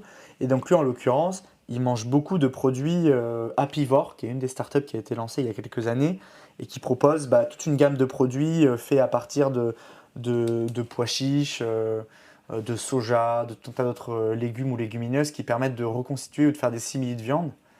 Donc je trouve que c'est ultra important d'avoir ce type de rôle modèle qui en fait ont une visibilité à travers le rugby, ont souvent aussi le truc de casser, le mythe de pour pratiquer un sport de haut niveau, il y a besoin d'avoir une alimentation carnée. Et tu vois, on en parlait aussi la dernière fois en off. Sur Netflix, c'était un documentaire qui s'appelait The Game Changer. Ouais. Justement, j'étais en Ok, train de regarder bah, tu vois. pour le citer parce que je Ouais. m'en souvenais plus. Bah, tu vois, moi je trouve qu'il est incroyable ce documentaire parce que il montre justement que dans tout un tas de pratiques sportives, tu n'as pas forcément besoin d'avoir ce type d'alimentation-là et qu'au contraire même, ça te permet presque d'être plus performant, de mieux récupérer. Et donc, je trouve que c'est intéressant que le changement de narratif vient du sport de haut niveau, à la fois par cette partie inspirationnelle, mimétique qu'ont tous les jeunes et qu'ont toutes les personnes. Tu vois, je me souviens Cristiano Ronaldo qui écarte la bouteille de Coca de la télé. Tu t'imagines l'impact que ça a eu. Et donc, bah, demain, j'aimerais bien qu'un joueur de rugby écarte, j'en sais rien, une pièce de viande, encore plus si elle vient du Brésil et encore plus si elle est rose fluo et encore plus si elle ne vient pas d'un agriculteur local. Et donc, moi, il y a deux angles là-dessus. Il y a un premier angle qui est de se dire, j'aimerais que le monde du rugby, et moi aussi en l'occurrence, consomme moins de viande, parce qu'on est tombé dans une habitude où on en consomme 2 fois par jour, en moins grande quantité. Et donc que ça, on le remplace à la fois par soit du simili-viande, soit d'autres recettes juste de légumes, etc. Je vois juste des légumes ou comme justement pour reprendre une citation que j'adore là dans The Game Changer, c'est l'homme le plus fort du monde a un Arménien, il me semble, qui est végétarien et qui dit est-ce que tu as déjà vu un buffle manger de la viande, tu vois. Ouais, tu vois. Et donc en fait les sources de protéines elles sont multiples, diverses et après alors c'est sûr si on prend lui ou si on veut être bodybuilder, il y a plein de... Et maintenant, il y a des protéines végétales que tu peux prendre pour apprendre dans des grandes quantités de protéines en termes macro et qui sont très bien sans être de la viande. Du coup, moi, il y a plusieurs angles. C'est à la fois réduire cette alimentation-là pour la remplacer par les protéines, comme tu disais, et puis c'est aussi faire en sorte qu'on consomme local, en fait. Et donc, la force aussi des clubs de rugby, c'est qu'ils sont bien souvent maqués avec des partenaires locaux, des agriculteurs, etc. Et donc, j'aimerais aussi qu'au lieu d'aller consommer le steak haché surgelé Charal, on puisse consommer plutôt la viande tu vois, de la vache ou du mouton qui a grandi dans le coin. Et là-dessus, il y a plusieurs choses. Étant à Paris, c'est à la fois compliqué d'avoir accès à des légumes qui sont bio et qui viennent localement. Là, il n'y a pas longtemps, moi, je me suis mis dans une espèce de coopérative qui s'appelle La Ruche qui dit oui, où j'achète en gros mes fruits et légumes auprès d'agriculteurs de la région parisienne, qui pour la plupart ont fait le choix d'être en biologique. Et tu vois, je vais récupérer mes légumes à Gare des Invalides à côté de là où j'habite, donc c'est assez pratique. Ça me permet d'être une alternative assez forte au Franprix à côté de moi où la plupart des légumes viennent d'Espagne, d'Hollande ou à travers le monde et ça me dérangeait de voir en fait en bas du prix l'origine du produit. Donc il y a un sujet autour de la nutrition qui est de l'aligner avec ta conviction environnementale que tu as et pas toujours de performance. Peut-être que la performance peut être un critère de choix dans la nutrition que tu utilises, mais l'environnement aussi. Et ensuite, il y a un autre sujet, c'est de cette casquette d'investisseur que j'avais à l'époque chez Investir et Plus, j'en ai gardé ce sujet de faire de la veille et d'accompagner à la façon dont je pouvais des entreprises. Et là-dessus, tu as des super plateformes de crowdfunding qui te permettent d'investir ou de prêter de l'argent à des boîtes.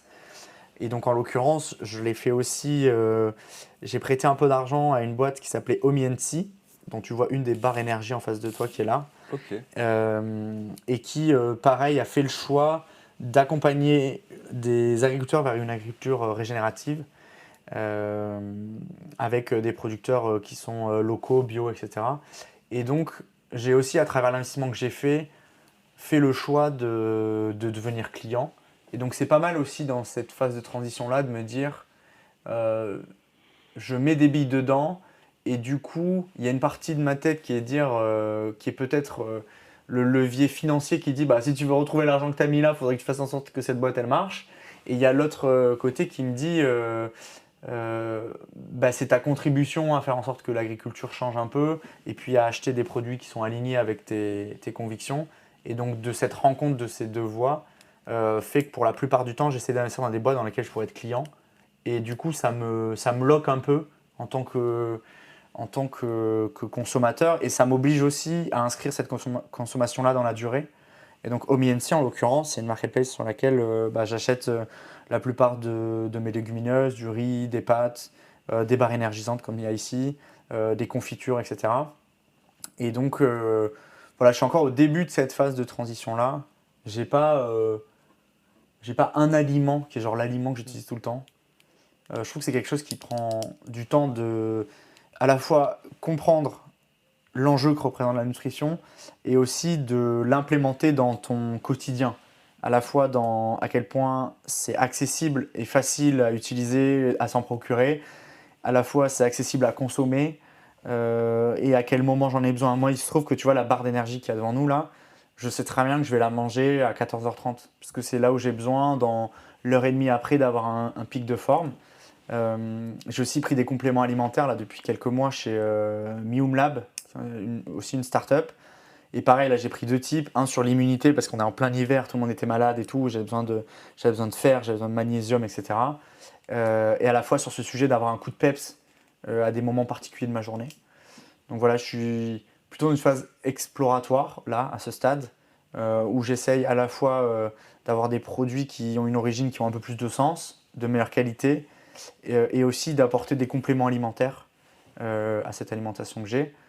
Après, voilà, je ne vais pas te cacher que ce qui est compliqué dans le rugby, c'est que quand tu retrouves tes copains, bien évidemment, tu as ce moment de convivialité, d'euphorie où tu te dis, bah, on va aller fêter ça dans tel restaurant, on va aller prendre tel morceau de viande parce que c'est associé à des souvenirs, à des moments de joie, etc. Et puis il y a du goût, tu vois, c'est très bon. Mais il faudrait que moi, je fasse en sorte que ces moments-là soient les seuls moments où je mange de la viande et que les moments où je sois tout seul, j'ai cette rigueur-là de me dire, bah.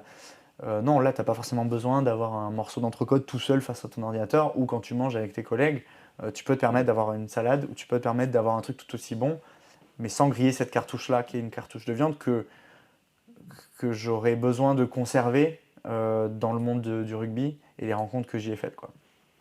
Ouais, ça, je trouve ça. Moi, j'aime bien cette vision de dire, voilà, tu sais, il y a plein de moments en fait où tu peux supprimer parce que, comme tu dis, c'est inutile. Et donc là, toi, tu prends comme exemple la viande, ça peut être plein d'autres choses de manière de nutrition. Où, en fait, il y a des moments où on va consommer, je sais pas, pour des personnes, ça peut être le soda, pour d'autres, ça peut être de l'alcool, de la viande, des bonbons, moi, j'en sais rien. Et en fait, mais il ne faut pas se dire, je supprime. Enfin, moi, j'aime pas trop la vision de je supprime à zéro. Enfin, plus jamais je vais en manger, tu vois. Enfin, en tout cas, c'est ma vision. Ouais. Mais j'aime bien se dire, bah, tu vois, justement, au rugby. Voilà, ou ailleurs avec des potes, tu vas dans un resto, ben, en vrai, il y a quoi de meilleur qu'une bonne côte de bœuf, tu vois. Mais quand tu es avec tes potes, avec tout l'environnement, c'est sûr qu'elle n'a pas le même goût quand tu es tout seul ou quand tu es deux peut-être à partager.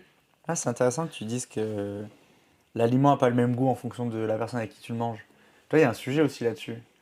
Et à la fois, il y a un gros travail, je pense, sur la narrative de la table. Tu vois, en France, dans la culture française, c'est associé à un moment où on passe beaucoup de temps, où on échange, on reste longtemps à table.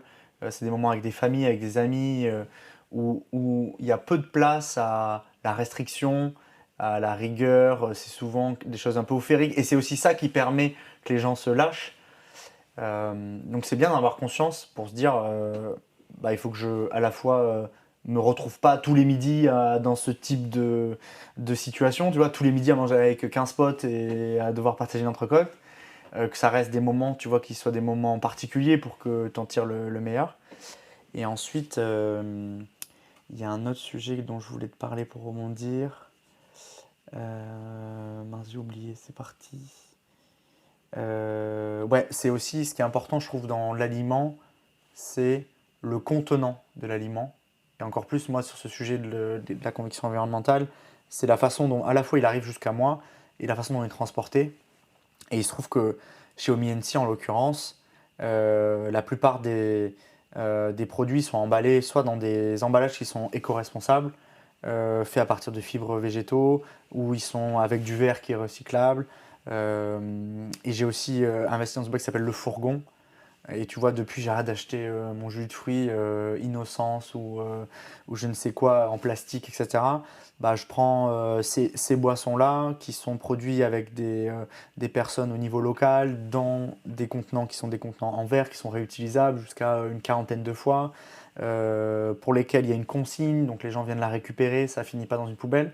Et je trouve que c'est aussi intéressant, en fait, dans cette phase de transition-là, toi, tu y amènes un prisme qui est un prisme de performance, mais ce prisme de performance, sur une longue durée, il faut à un moment donné que tu l'associes à un sujet qui est un sujet environnemental, à la fois parce que moi, je trouve que la performance, elle puise aussi une grande partie de son succès sur le sujet de... Tu as un sujet un peu de dopamine, de récompense tu vois, de ta démarche. Moi, j'ai souvent de la dopamine récompense de ma démarche quand je mange un plat sans viande, tu vois, par exemple. Et donc, il faudrait réussir à associer ce truc de se dire, bah, aujourd'hui, c'est bien à la fois d'un point de vue performance, j'ai mangé tel ou tel fruit et légumes qui va m'apporter tel ou tel aspect, nutrition, etc. mais aussi de faire la contrebalance de ça en disant aujourd'hui c'est bien, j'ai mangé les fruits, et l'implication de ça, c'est une réduction de mon empreinte de CO2 de ça, et c'est promouvoir aussi, tu vois, moi sous le prisme entrepreneuriat, promouvoir quelqu'un qui a lancé sa boîte au niveau local, renforcer le tissu économique de la France.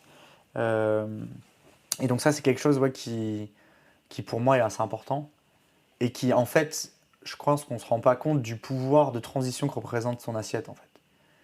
Et donc, moi, ce que j'aimerais aussi écouter à l'avenir dans tes podcasts, sans tout changer, mais c'est de se dire, on ne pourra plus demain choisir un nutriment juste pour la performance qu'il représente. Et peut-être qu'effectivement, un truc ultra synthétique, chimique, qui vient de Chine, ça va te permettre de récupérer plus vite. Mais est-ce que c'est vraiment ça, tu vois, dont tu as besoin dans ta récup? Et est-ce qu'il ne vaudrait pas plutôt un truc à base de fruits, de végétaux, qui aura peut-être un impact, tu vois, à court terme moins fort, mais qui en fait n'aura pas d'effet secondaire, et qui en fait sera un peu plus aligné avec la personne que tu es. Et je trouve que si tu n'as pas cet alignement-là, ta performance, elle ne marche pas, tu vois.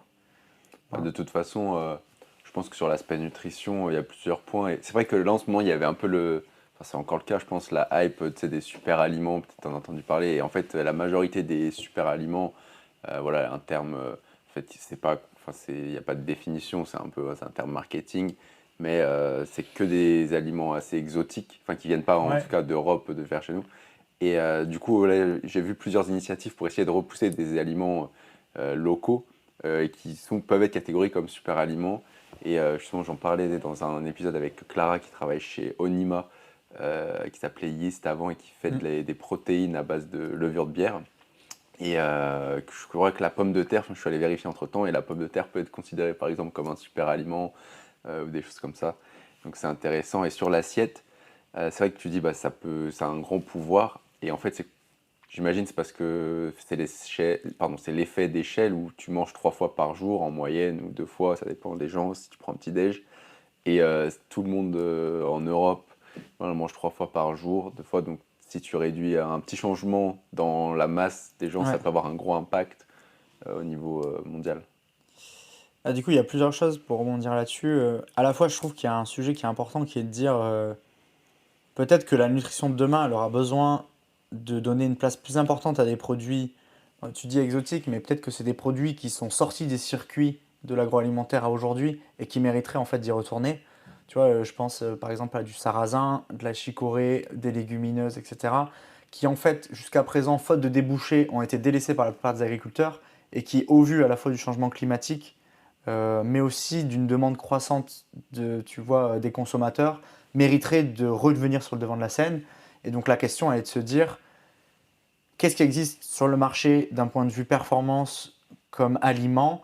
Et si aujourd'hui, ça tourne qu'autour, je ne saurais pas te dire, mais de la tomate, pomme de terre, oignon, est-ce que ça ne mériterait pas que demain on explore des nutriments et des compléments alimentaires à base d'autres légumes qui étaient un peu sortis? Et donc ça ferait aussi de cet objectif de performance une opportunité de déboucher ou de nouveaux marchés pour ces filières-là. Et en fait, et c'est peut-être ça aussi qu'il faudra, moi je serais ultra curieux de comprendre, c'est dans ce besoin qu'ont les gens de devenir beaucoup plus performants, de mieux se connaître, etc. Comment ça se décline d'un point de vue agriculture? Est-ce que ça sera suffisant pour que des agriculteurs passent à une nouvelle espèce de fruits et légumes? Est-ce que c'est un débouché qui est suffisant? Et quelle sera la déclinaison de ça? Est-ce qu'il faut en faire de la poudre? Est-ce qu'il faut le mettre dans des ingrédients pour remplacer, j'en sais rien, l'huile de palme? Et tout ça, je trouve que c'est une réflexion de changement de la filière entière qui est importante, et qui pourrait être drivée par ce sujet de performance qui, en plus de ça, surfe sur la Coupe du Monde du rugby qui a fini il n'y a pas longtemps, sur les Jeux Olympiques, et sur tout un tas d'événements sportifs mondiaux qui ont lieu en France. Je trouve qu'on a la chance de vivre tout ça. Et donc c'est comment ça, c'est moteur de changement un peu plus bas. Et donc ça, c'est un sujet qui, moi, me plaît, sur lequel j'aimerais bien en savoir plus. Et ton autre partie de question, c'était pas les super aliments, je sais plus. Non, il n'y avait pas forcément d'autres parties. Il n'y avait pas de je crois, non? Tu avais rebondi sur, Ok, j'ai rebondi. sur l'aspect super aliment, et après, sur l'aspect performance. ma deuxième partie, c'était de dire, en fait, un aliment local sur l'aspect nutriments, en fait, l'aliment de qualité, il est forcément meilleur pour toi que n'importe quel autre aliment qui est peut-être sur le papier plus riche en nutriments, mais qui vient de l'autre bout du monde, parce tu vas moins bien l'assimiler, Ouais. et il aura donc privilégier quelque chose qui est local et non transformé, ce sera toujours mieux. Ouais. Enfin, en tout cas, moi, c'est ma croyance, que quelque chose Ouais, qui est non, transformé et qui je vient de l'autre partage bout ton du monde. avis et là-dessus, tu vois, ça me fait penser à ce sur quoi je voulais rebondir, c'était de se dire, je trouve qu'il y a des opportunités à la fois de business, de marché et de nouveaux aliments sur les déchets de l'industrie agroalimentaire. Donc toi, en l'occurrence, tu as choisi celui de la bière, de la brasserie, etc. Mais t'en as aussi autour des peaux d'orange, par exemple, dans les jus d'orange, autour des noix de coco, qui ont trouvé des débouchés dans un biomatériau qui est utilisé, par exemple, dans les chaussures. Mais demain, à quel point euh, cette peau qui enveloppe le fruit qu'on consomme, elle pourrait aussi être à la base de certains nutriments. Tu vois, c'est un sujet qui mériterait d'être exploré. Et aussi, cette dimension locale que tu apportes, bah, tu as des industries, nous typiquement, à Bordeaux, l'industrie qui émet un certain nombre de déchets, c'est celle du vin. Et en l'occurrence, bah, tu vois, je regardais mes chaussures, mais ça me fait penser à une boîte qui s'appelle Zeta, qui réutilise les cèpes de vigne pour en faire un biomatériau pour constituer les semelles de la chaussure, tu vois. Et je trouve ça aussi cool dans sa région d'avoir conscience de quel est le, le légume ou le fruit, ou du moins l'entreprise qui tire l'économie, et comment on peut faire en sorte de lui donner une seconde jeunesse en allant valoriser ses déchets, en les réduisant. Et tu vois, en Bretagne, par exemple, et c'est un des posts que je publierai bientôt, qui est de se dire, bah, on est envahi par des algues, on en parle beaucoup, il se trouve qu'en Asie, ils en consomment, ils en font tout un tas de déclinaisons possibles. Bah, comment faire en sorte que cette problématique, ce fléau, devienne, tu vois, quelque chose qu'on peut valoriser. Et il y a tout un tas d'alternatives de valorisation possible de l'algue. À la fois, tu peux en faire un aliment, tu peux en faire un emballage, tu peux en faire un biomatériau, tu peux en faire du carburant. Et il se trouve que c'est une des plantes qui pousse le plus vite et qui absorbe le plus de CO2. Donc moi, j'y trouve là un super acteur pour à la fois bah, lancer et enclencher ce sujet de la transition, mais aussi, tu vois, d'un point de vue performance nutrition. Et donc demain, ce serait cool que parmi les super aliments de la nutrition, il y en ait un qui, au-delà d'être un aliment en tant que tel, ait d'autres fonctions, qui soit bah, absorber du CO2, qui soit, j'en sais rien, de dépolluer. Tu vois, par exemple, le bambou, il permet de dépolluer les eaux usées en l'occurrence. Et donc de choisir, bah, de miser sur 2-3 aliments comme ça, qui, en grandissant, rendent un service écosystémique et puis en fin de vie permettent aussi aux gens qui le consomment bah, d'avoir un apport nutritionnel important. Et donc voilà, je pense qu'il y a des business à développer là-dessus. Il y a aussi des mises en lumière d'acteurs qui ont déjà lancé des choses là-dessus qui mériteraient, tu vois, d'être interviewés, de passer dans ton podcast. Et, et voilà. Et en l'occurrence, je te dis les algues. Pourquoi? Parce qu'il y a une des boîtes qui s'appelle Noteplat, qui est une boîte, je crois, anglaise, et qui fait de l'emballage à partir d'algues qui est comestible, tu vois. Ok. Et Moi, je donc, crois que j'avais vu les emballages, quand tu parlais d'emballage, c'était les emballages industriels, tu sais, où il y a c'était à partir d'algues, il me semble. ouais, Sur ta palette, paf, paf, tu montes tes trucs, et après, tu sais, ces gros rouleaux de plastique, et ben là, ils faisaient à partir d'algues, il me semble. ok, Alors, c'était pas comestible, ouais, hein, mais au moins, parce que c'était une consommation de plastique ouais. incroyable dans l'industrie, en fait. Et tu vois, ouais, carrément. Et tu vois, sur le sujet comestible, si je rebondis dessus, tu as aussi le sujet des protéines à base d'insectes, tu vois, qui est un gros sujet, qui est aussi développé en Asie, pour lequel je trouve que la réglementation, sans en connaître tous les tenants et les aboutissants, met peut-être beaucoup plus de temps pour libérer le terrain de jeu de la consommation humaine là-dessus, qui pour l'instant, en gros, bah, la société Insect, elle élève des vers de farine, des scarabées, etc., qu'elle transforme en poudre, qui sont riches en certaines protéines importantes pour l'alimentation. À aujourd'hui, le débouché de ça, c'est une alimentation pour les animaux, l'élevage, etc. À la fois les poissons, puis tout un tas d'autres animaux. Mais demain, à quel point cette poudre-là d'insectes représentera l'avenir de la nutrition, c'est un bon sujet aussi à creuser, tu vois. Parce que ça existe déjà dans d'autres parties dans le monde, Mm. mais parce qu'en fait, euh, il y a une filière qui s'est développée, tu vois. Insect, ils ont créé des usines là-dessus, ils ont la connaissance du truc, ça a déjà fait ses preuves sur la partie marché animal. Ils sont français? Ils sont français, Ok. en plus. Ça fait Ok. beaucoup. Ouais, ça fait Tu vois, ça beaucoup. donne beaucoup de raisons de les choisir. Et donc, c'est aussi à quel point la nutrition de demain, elle sortira de ce truc un peu image dégueulasse que tu peux avoir d'un insecte ou de l'algue pour la rendre un peu sexy et pour, bah, quand on parle performance, arrêter de mettre en avant du chocolat et de la vanille et des protes, mais que tu vois, tu sais, le truc un peu sexy, ice cream, quoi, mais qu'on aille dans un truc un peu plus terre à terre, Mm. qui est de dire, bah voilà, là tu consommes un dérivé d'algue et ça va t'apporter ça, tu vois. Ça, ce serait cool comme positionnement. Ok, trop cool. Est-ce que tu connais Caudalie aussi qui vient de Bordeaux? Ils prennent justement les déchets Oui, ils en du font des mar de raisin cosmétiques, et ils non? font du cosmétique. Ouais. Ouais. Ça m'a fait penser quand tu as parlé de Zeta, c'est ça tes chaussures.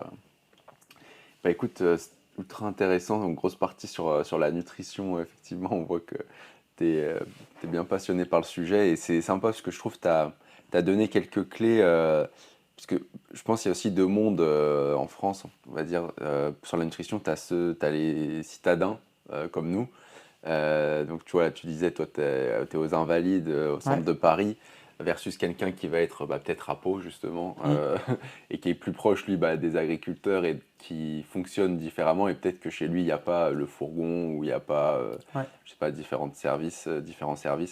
Et donc, mais c'est souvent plus simple quand on est à la campagne, justement, de consommer localement. Tu peux aller directement au marché à côté de chez toi, à la ferme à côté de chez toi. Enfin, il y a plein de solutions plus faciles que quand tu es à Paris. Donc c'est cool, je trouve que tu as mis en avant des solutions que des gens en ville puissent adopter et surtout Ouais. qu'on est aujourd'hui la majorité et de plus en plus à vivre en ville. Donc c'est important, je pense, de mettre ça en lumière.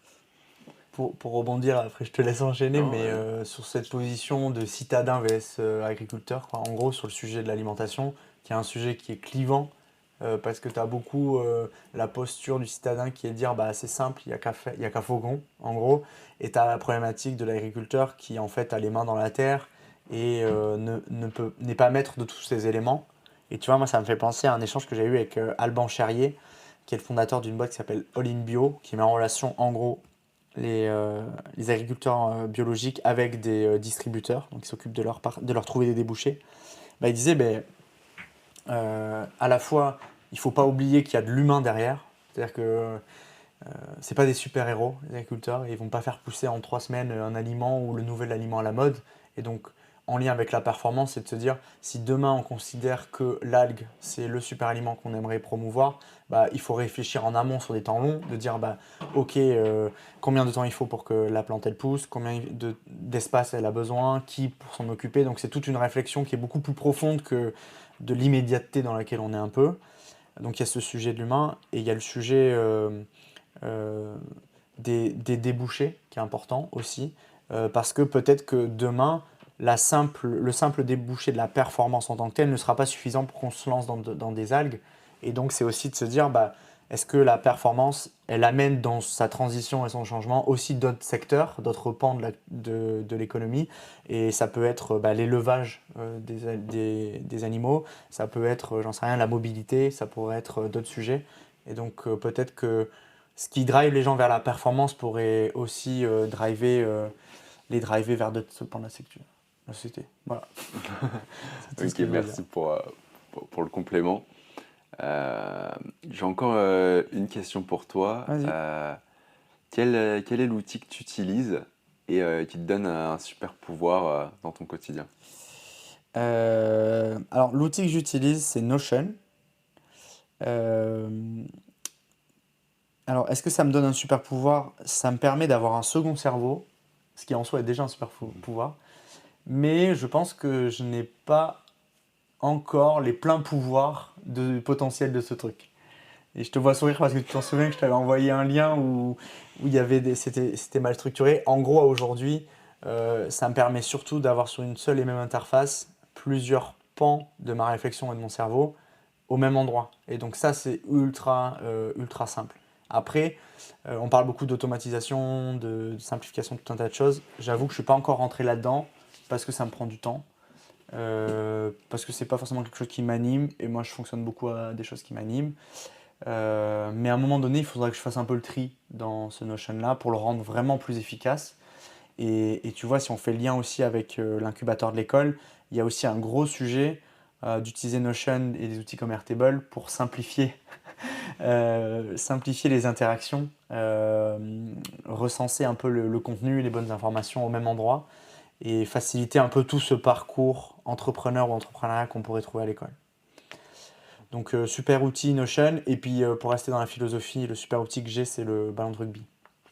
Voilà, parce que, et tu vois, c'est comme disait Jeff Tordo, que j'ai interrogé là il y a pas longtemps, qui est un ancien international de rugby. Il disait le rugby est un passeport vers les autres. Et il dit partout où je vais, moi j'ai un ballon de rugby. Et lui en l'occurrence, il a lancé une association pour aider les enfants à Madagascar à apprendre à jouer au rugby, à apprendre le français, à apprendre les maths, et puis aussi à prendre soin de son environnement. Et il me dit le point de départ de ça, c'était le ballon de rugby. Et je trouve que, un peu comme la table, le ballon de rugby ou la bouteille de vin, c'est aussi quelque chose autour duquel les gens se rassemblent, tu vois. Et un super outil, c'est aussi un truc dont tu as besoin pour rassembler les gens. Et donc, Airtable, Notion le font très bien de manière virtuelle. Le rugby le fait très bien de manière réelle, quoi. D'ailleurs, ce matin, je lisais justement ton post et je lisais la newsletter de cette semaine avec Jeff Tordo. Et j'ai vu sur le selfie qu'il y avait un ballon de rugby avec le nom de son asso, et j'ai dit c'est trop cool, il a dû avoir un ballon de rugby. Ouais. Et c'est marrant. Ouais, clairement, tu vois, il est arrivé. Donc, si on rentre sur le sujet de Jeff Tordo, c'est un international de rugby qui a joué pour Nice, pour Toulon dans les années 90, et qui à la fin de sa carrière a décidé de s'engager pour les autres et pour l'environnement. Il a lancé 2 associations, une qui s'appelle Pachamama, qui va justement à Madagascar aider les enfants, et une autre qui s'appelle Talonneurs de cœur, et qui est une initiative où il souhaite fédérer tous les talonneurs de France et du monde entier pour qu'ils puissent contribuer à replanter autant d'arbres qu'il y a eu d'émissions de CO2 au cours de la Coupe du Monde. Ah, je pensais que tu allais dire autant d'arbres que de touches loupées, moi. Non. Ça serait déjà pas mal. Non, ça aurait été pas mal. Mais du coup, il vend ses ballons, je crois que c'est quelque chose comme 5 €, et cet argent est reversé pour planter des arbres. Et lui, son objectif, c'est de léguer cet héritage-là de replantation, de compensation aux prochains organisateurs de la Coupe du Monde, qui sont l'Australie. Donc je trouve que c'est un super projet, et j'étais très touché qu'il me l'ait offert. Donc je suis reparti avec un ballon. Trop cool. Écoute, merci pour tout ce partage. Est-ce qu'il y a quelqu'un que tu aimerais bien écouter dans ce podcast, prendre ta relève? Pour prendre ma relève, une rencontre aussi que j'ai faite il y a quelques mois de ça, c'est Diane-Marie Hardy, que j'ai aussi interviewé dans le podcast, et qui met l'énergie qu'elle a sur le terrain au service des gens dehors. Donc elle joue en Élite 2 au club de Toulon, donc c'est un niveau professionnel. Elle joue à France A7 aussi, et à côté de ça, elle est consultante en innovation, en particulier sur des sujets autour de l'économie circulaire. Et donc j'aime beaucoup, à la fois dans son profil, le sujet d'être multicasquette, à la fois sportive de niveau, consultante en innovation, conférencière, etc. Et l'importance de mettre de l'énergie dans ce que tu entreprends. Parce que tu vois, moi, de l'échange que j'ai eu avec elle, et c'est rare des gens comme ça où, après avoir discuté pendant, 1 heure, tu ressors avec plus d'énergie que quand tu es rentré, tu vois. Genre, bien souvent, on rencontre des personnes qui te pompent de l'énergie. Elle en a beaucoup et elle en donne, et donc ça aurait, tu vois, beaucoup d'intérêt. Au vu aussi de son parcours, elle a été championne aussi d'heptathlon, qui est aussi un sujet dans lequel la performance et la nutrition est importante. Elle était accompagnée à l'INSEP, donc elle aura sûrement, tu vois, un partage d'expérience d'une sportive qui a été conseillée par des gens experts sur le sujet qui serait cool. Et puis, c'est une personne formidable que moi je revois de temps en temps, donc je pense que tu aurais... puis elle a joué au loup, un peu comme toi, donc ça vous fait déjà un premier point. Voilà, je t'ai trouvé ton accroche. Ah, top, merci. Mais voilà, tu pourras contacter de ma part. Trop cool. Hâte de la rencontrer. C'est vrai que ça a l'air d'être une personne passionnante dans la diversité. Déjà, quand tu fais de l'heptathlon, tu fais déjà 7 sports, si je ne me trompe pas. Je sais même plus 7 dire. ou 8. Non, je crois que c'est 8. 8, ok. Plus. C'est beaucoup. Ouais, c'est déjà trop. Ouais. Et en Ouais. plus du rugby à 15, à 7. Ouais. Ok. Mais tu vois, après j'arrête la parole, j'ai l'impression que je parle. Mais T'inquiète, c'est le concept hein, du podcast. T'as le droit de parler, oui, c'est Adrien, vrai, c'est vas-y. parce que quand je suis de l'autre côté du podcast, je me dis à chaque fois, parle pas trop, c'est à l'autre de parler. Ce qui est intéressant dans l'heptathlon en l'occurrence, c'est qu'en fonction des sports, tu as besoin d'avoir des pics d'énergie ou de gérer ton énergie de manière différente. Et donc c'est peut-être intéressant de comprendre, à se dire, bah, à partir de tel sport, j'ai besoin d'avoir tel apport nutritionnel, de manger tel aliment, de boire à ce moment-là pour que l'effet se fasse un peu plus tard.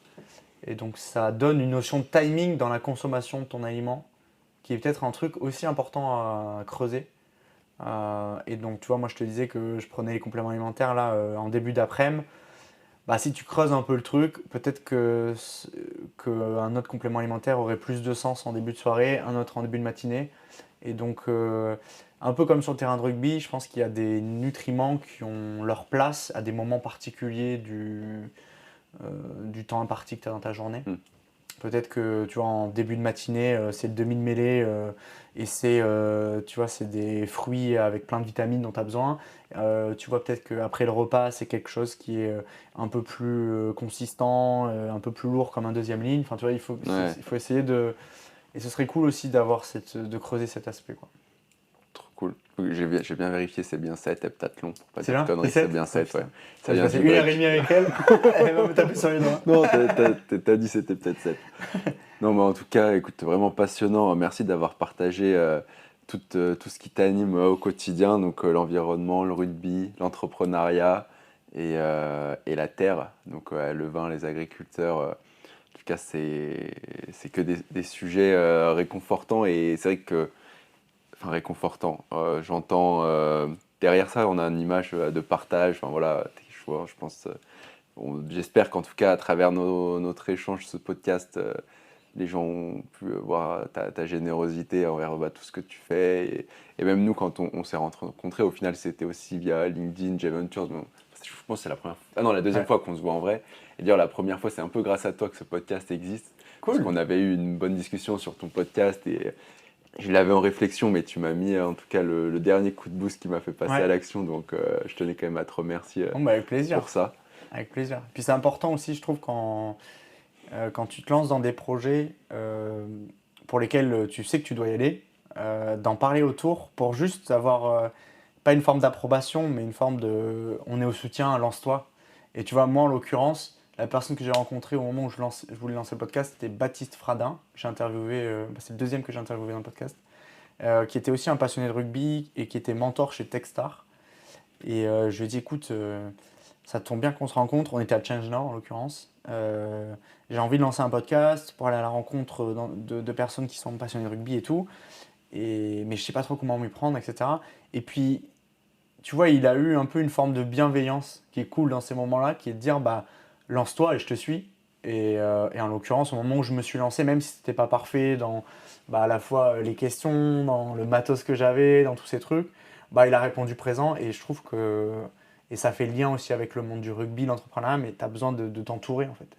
Et tu vois, ce podcast-là, peut-être que moi, à un moment donné de cette réflexion, de ce parcours-là, je suis arrivé en disant, bah, mec, vas-y, ça va changer ta vie.